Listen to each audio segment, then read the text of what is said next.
이 태양왕 루이 14세는 입천장에 구멍이 뚫려가지고 물 마시면 그게 코로 나왔대. 다리가 썩을 정도로 건강이 심각하게 악화되고 이 모든 시작이 에서 비롯된 거야.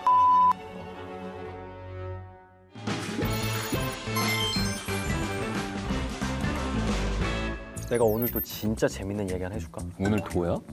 오늘은 보통 이런 그래서- 말 하는 사람이 재미가 없어. 아니야. 야, 내가 오늘 그 생각을 깨 부셔줄게. 진짜. 또 부셔준다. 그러면 들어볼게. 한번 들어봐. 사람이. 이 이야기는 아주 옛날에 있었던 이야기인데 1643년 5월 14일 만 5세도 안 된 아이가 프랑스 왕으로 즉위를 하게 돼. 프랑스 왕 5살도 안 되는데. 5살도 안 되는데. 그런데 이 아이가 훗날 프랑스를 무려 72년 동안 다스리게 돼. 오, 당신 되게 장수했다. 엄청 그치? 오래 다스렸네. 프랑스에서 가장 강한 권력을 가졌던 왕으로 이제 평가받게 되는데 그 아이 이름이 루이 디 웨도네 드 프랑스, 바로 태양왕이라고 불리는 루이 14세거든. 근데 당시 프랑스 평균 수명이 25세였어. 진짜로? 어찌됐든 루이 14세는 77세까지 장수를 했거든. 진짜 건강했던 거네. 그치. 뭐 강력한 아주 왕권을 가졌으니까 뭐 좋은 것만 먹고 아주 건강했을 것 같지. 근데 14살 때 천연도 알았고 뭐 그다음에 성홍열, 홍역으로 뭐 죽을 고비 간신히 넘겼었고 성홍열을 걸린 다음에는 그 고열 때문에 머리카락이 다 빠져가지고 평생 뭐 가발을 쓰고 다니고 그리고 뭐 그것뿐만이 그게 아니라 가발이었구나. 피부병, 위염, 설사, 편두통, 치통, 뭐 통풍, 신장 결석, 당뇨병 같은 만성 질환으로 정말 사는 내내 고통을 받았다고 해. 거의 그치? 종합병원이네. 근데 이 태양왕이라고 불릴 만큼 이렇게 대단한 권력을 가졌고 자기가 원하는 걸 다 할 수 있었는데 왜 이렇게까지 건강 상태가 엉망이었던 이유가 원하는 뭘까? 걸 다 할 수 있었어가지고 그런 거 아닐까? 절제가 안 돼서. 절제를 할 필요가 없잖아. 권세가 이만하면은 또 너무 막 무분별한 그 성관계 때문에 성병에 많이 노출됐던 건 아닐까? 이 모든 시작이 설탕에서 비롯된 거야. 설탕? 일단 루이 14세는 단 것을 좋아하는 걸로도 굉장히 유명했어. 단 거를. 근데 당시 시대가 그 식민지에서 가져온 설탕으로 만든 어떤 과자나 초콜릿, 설탕 같은 게 굉장히 어떻게 보면은 부의 상징이기도 그러면 이게 약간 했고, 사치품이었겠네. 그치. 일종의. 그리고 그런 것들을 늘 입에 물고 살다시피 했대. 당시에 굉장한 대식가로도 유명했어. 많이 드셨구나. 아침 식사로 18접시, 저녁에는 무려 30접시 정도의 식사를 했다고 해, 당시 루이 14세는. 실제로 이제 루이 14세가 죽은 다음에 의사들이 부검을 해봤더니 그 루이 14세의 위는 보통 사람들 위 크기의 2배 정도. 설탕에 어떤 문제가 있지?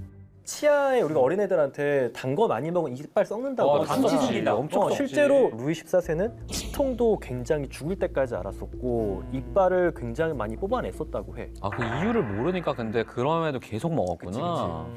그래서 당시에는 루이 14세가 뭐 이빨이 너무 썩어가지고 치통을 자꾸 호소하니까 주치의였던 사람이 해결책을 내놓는데 그게 뭐였는지 알아?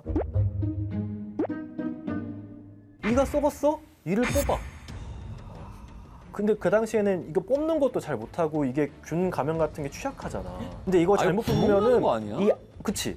여기에 균이 생기면은 올라가. 입천장에 구멍이 뚫려. 이게 이비인후과에서 많이 보거든. 코랑 입에 연결이 돼가지고 음식물이 자꾸 코로 올라오는 경우도 생겨. 루이 14세는 입천장에 구멍이 뚫려가지고 물 마시면 그게 코로 나왔대. 입천장 구멍 이거 막으려고 14번이나 뜨거운 쇠로 이걸 지지는. 그때 마취도 없었는데. 이 사람이 또 대식가였잖아. 그러다 보니까 항문 쪽에 문제가 있어. 치루가 생겨서 그때 이것도 엄청 고통스럽고 아프잖아. 그럼 당시에 뭐 치료 수술이 있었겠어? 없겠지. 의사들이 해봤겠어? 안 해봤지. 안 해봤지. 그러니까 루이 14세의 치료 수술을 위해서 정말 치료로 고통받고 있는 환자 75명을 모아가지고 의사들이 이렇게 연습을 한 거야. 왕한테 하기 전에. 바로 할 수 없잖아. 그치.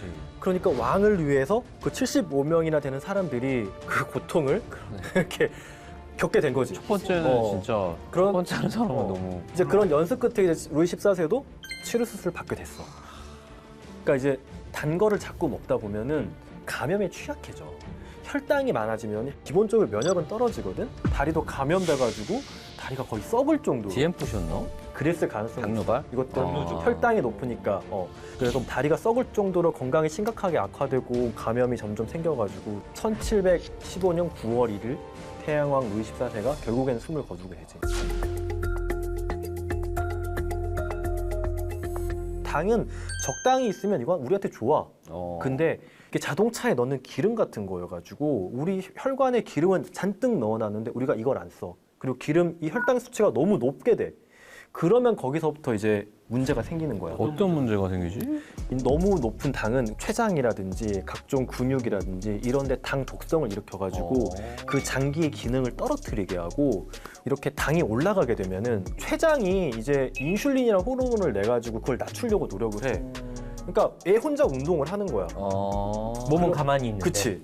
근데 인슐린을 만드는 췌장은 점점 지쳐가지. 결국 우리 몸은 자기 조절 능력을 좀 잃어버리게 되고 계속해서 고혈당이 지속되는 당뇨병이 생길 수가 있어. 그러니까 아마도 루이 14세는 당뇨병이 있었을 거야.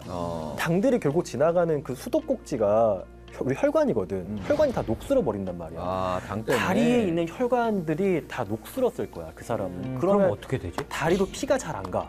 그리고 감각이 떨어진다? 그러면은 상처가 나도 몰라. 내가 모르고 그냥 함부로 움직이다가 더 다치고. 상처가 나도 피가 잘 가야 상처가 낫거든? 우리 면역세포들도 가고 해야 낫잖아. 근데 피가 잘 안 가. 상처는 낫는데. 회복도 느리고. 회복이 안 돼. 느린 게 아니라 안 돼, 회복이.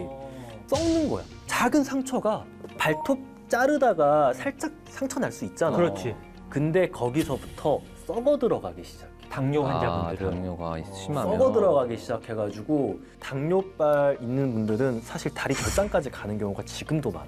그래서 당뇨 환자분들은 특히 당뇨병이 있으면 뭐 면도할 때도 전기 면도기를 쓰라 그러고 맞아. 생채기 나면 안 돼서 그래. 그리고 양말을 꼭 신고 다니시라 그러고 집에 계실 때도 오랜만에 새 운동화 신거나 슬리퍼 신고 가면 막 이렇게 까지고 그런 게 있잖아. 그거 당뇨병 환자들은 그런 걸로도 위험할 수 있구나. 그치. 새 신발 신으면 까지잖아. 그게 굉장히 위험해. 근데 루이 14세는 뭐 새 신발 엄청 많았겠지. 그치. 그게 자기한테 독이 되는지 모르고. 우리가 평소에 뭐 당 떨어졌다 이런 얘기 많이 쓰고 또 초콜릿같이 단 거 먹으면 스트레스 풀린다고 하잖아. 이런 이유가 있나? 그러니까 우리가 일단 그 스트레스를 받으면 안 돼.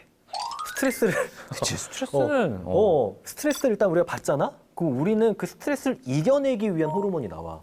뭐지? 그게 코티졸이라는 호르몬인데 이게 안 나오면 안 돼. 이게 안 나오면은 그 스트레스를 우리가 못 이기고 정말 쓰러져 버려. 그런데 우리가 좀 응급 상황이잖아. 응급 상황이면은 가장 우리 몸에서 바로 쓸 수 있는 에너지. 그게 포도당이야. 당이구나 그게. 당이야, 당. 당을 올리기 위해서 우리 몸이 작용을 해. 그러면서 단 걸 땡기게 해. 실제 우리가 또 단 걸 또 먹잖아? 그럼 우리 뇌에서도 거기에 대한 또 보상을 해줘. 너 잘했어라고. 세로토닌과 도파민 호르몬들이 다 나와. 기분 좋게 탁. 안정감도 느껴지고 기분도 좋아져. 근데 다이어트 할 때도 단 걸 먹으면 실패한다. 근데 그건 어떤 원리지? 일단 기본적으로 우리가 배고픔을 느끼는 거는 두 가지가 있는데 혈당이 떨어지거나 위가 비었거나. 근데 아주 단 거, 설탕 같은 거, 액상과당, 주스 같은 거 먹잖아. 혈당이 확 올라갔다 확 떨어져.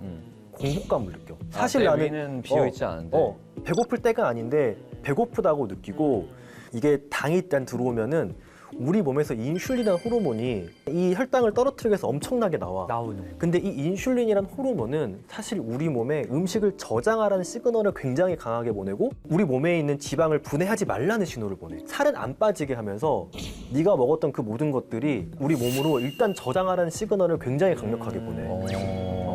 그래서 살은 찌고 다시 가짜 배고픔을 느끼고 이게 반복되는 거야. 이런 당 섭취가 노화의 원인이 되기도 한다는데. 노화랑 관련이 있다고?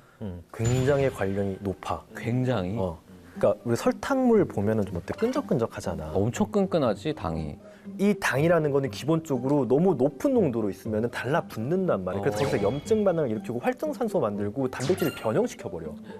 이 혈관들을 타고 우리 이 당이 안 가는 곳이 없잖아. 우리 그치, 피부, 다 가겠지, 뭐. 모든 골격계, 두피, 뭐 헤어 이런 데 다 가는데 가서 전부 다 이 당들이 너무 고농도로 있으면은 우리 체내에 있는 단백질의 기능들을 저하시켜. 그래서 이게 노화의 원인이 되는 거야. 그렇겠네. 안 가는 데가 없는데 전체적으로 다 손상을 입히니까. 그치.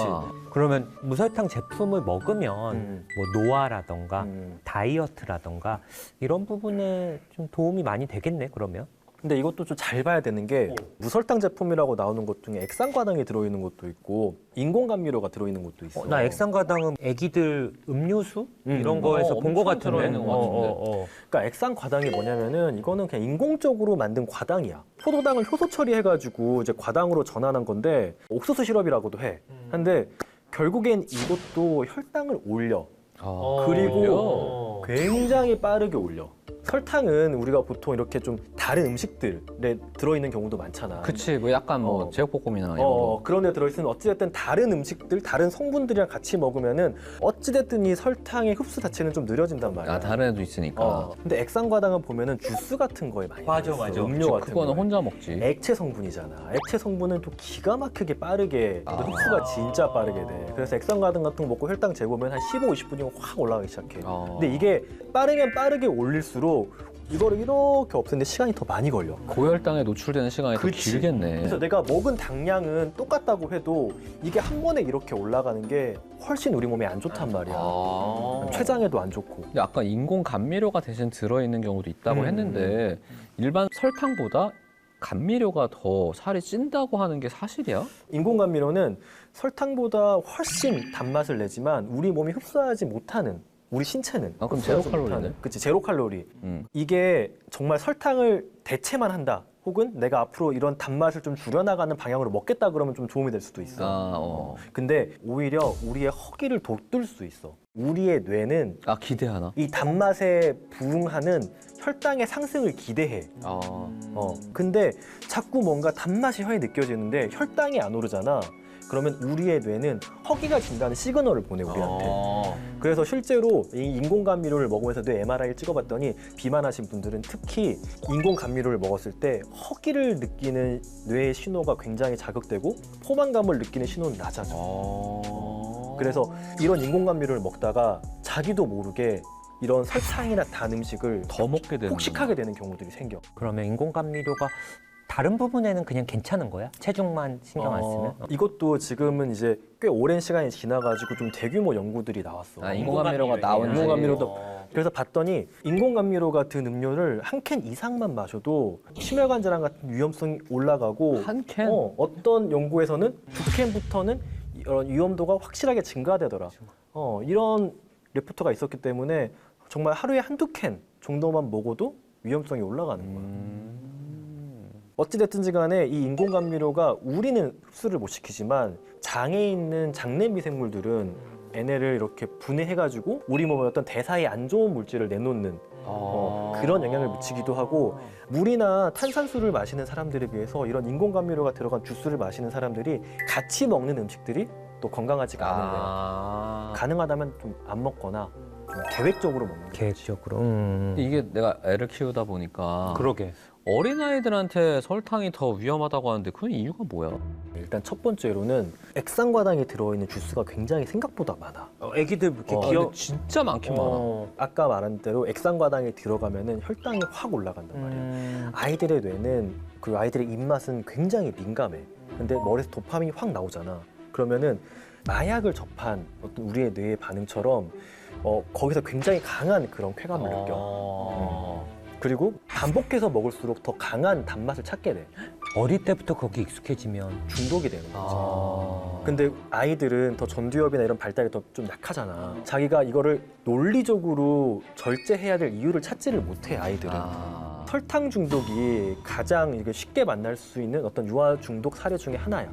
또 다른 문제가 성인이 된 비만은 보통은 지방세포 개수는 그대로인데 이 지방세포들이 뚱뚱해지는 경우가 많거든? 근데 아이 때 비만이 생기면은 지방세포의 수 자체도 늘어나. 그러면 소아비만인 경우에는 성인이 돼서도 비만이 될 가능성이 높겠네. 근데 이게 정말 마약이라는 표현까지 했는데 그럼 이런 설탕의 유혹에서 당의 유혹에서 좀 벗어날 수 있는 방법이 있나? 근데 일단 좀 탄수화물에도 착한 탄수화물이 있다는 걸 알아야 돼. 혈중 포도당이 나쁜 게 절대 아니야. 이거는 우리 뇌에도 너무 소중하고 뇌는 거의 전적으로 포도당만 쓰니까 그리고 우리 근육이 사용하기에도 너무 좋아. 그러니까 이게 어떻게 보면 현금 같은 거라고 이야기를 해 우리는 바로바로 쓸 수 있는 복합 탄수화물, 흔히 말하는 현미나 뭐 검은 쌀이나 이런 것들에 들어있는 탄수화물에는 그 안에 또 굉장히 다양한 미량 영양소가 있어가지고 이걸 먹어주는 게 건강에 좋아. 뭐 그 외에도 뭐 과일이라든지 해조류, 콩 이런 것들은 사실 너무 좋은 탄수화물이고 정말 우리 혈당을 천천히 올리면서 좋은 작용들을 많이 우리가 삶의 활력을, 에너지를 주는 거지. 근데 아까 말한 대로 빠르게 혈당을 올리는 그런 설탕이나 액상과당 이런 것들을 우리가 좀 멀리하고 건강한 간식 같은 게 있잖아. 과일이 될 수도 있고 이런 것들로 바꿔주는 습관들을 들이면은 문제가 되지 않는 거야. 한 번에 딱 끊기는 또 쉽진 않겠네. 그러니까 좀 줄여나가야 되나? 하나씩 내가 먹고 있는 것 중에 설탕이 많이 들어있는 거 혹은 액상과당이 많이 들어있는 거 하나씩만 이렇게 바꾸려는 습관 우리가 한 2주 정도는 그 한 가지를 지속해 보라고 하거든. 일단 그게 첫 번째고 내가 너무 그런 게 먹고 싶다 말했잖아. 혈당이 올라가는 게 문제가 아니야. 이 올라간 게 지속되니까 문제가 되는 거거든. 포도당은 에너지야. 어떻게 우리가 쓰면 돼. 운동. 먹고 운동하면 돼. 에너지야. 사실 그거 먹은 다음에 내가 정말 운동을 열심히 해. 그러면은 결국에 우리 근육이 돌아가는 연료로 걔네는 쓰게 되고 우리 근육이 더 커져. 근육이 또 커질수록 또 그런 포도당을 태울 수 있는 공장이 점점 더 커진단 말이야. 그래서 우리가 그런 걸 잘 알면 되는 거고 또 언제 그러면 운동하면 되나요? 액상과당 같은 경우에는 정말 먹고 나서 한 15분, 20분만 지나서 혈당이 바로 오르기 시작해. 그래서 거의 먹고 바로 이렇게 운동을 해주면 아니면 되고 운동하던 도중에 먹어야겠네. 뭐 그래도 되고 식사 같은 경우에는 보통 한 30분, 1시간 지나면 혈당 오르기 시작하거든. 그쯤에 맞춰서 우리가 딱 밥 먹고 이렇게 산책하고 운동하는 게 괜찮은 습관이지. 그리고 이제 친구들과의 대화 그리고 같이 노는 그런 시간들을 만들어가지고 이런 스트레스 관리를 이렇게 좀 해보는 습관을 갖는 게 굉장히 중요해. 충분한 수면을 취하는 것도 되게 그것도 스트레스를 좋겠네. 그러니까 맞아. 우리가 수면이 부족하거나 이러면 사실은 또 스트레스에 더 취약해지고 그거 자체가 또 스트레스가 될 수 있어서 충분한 수면을 좀 취하는 거 그런 것들이 되게 도움이 될 것 같아 그런 거.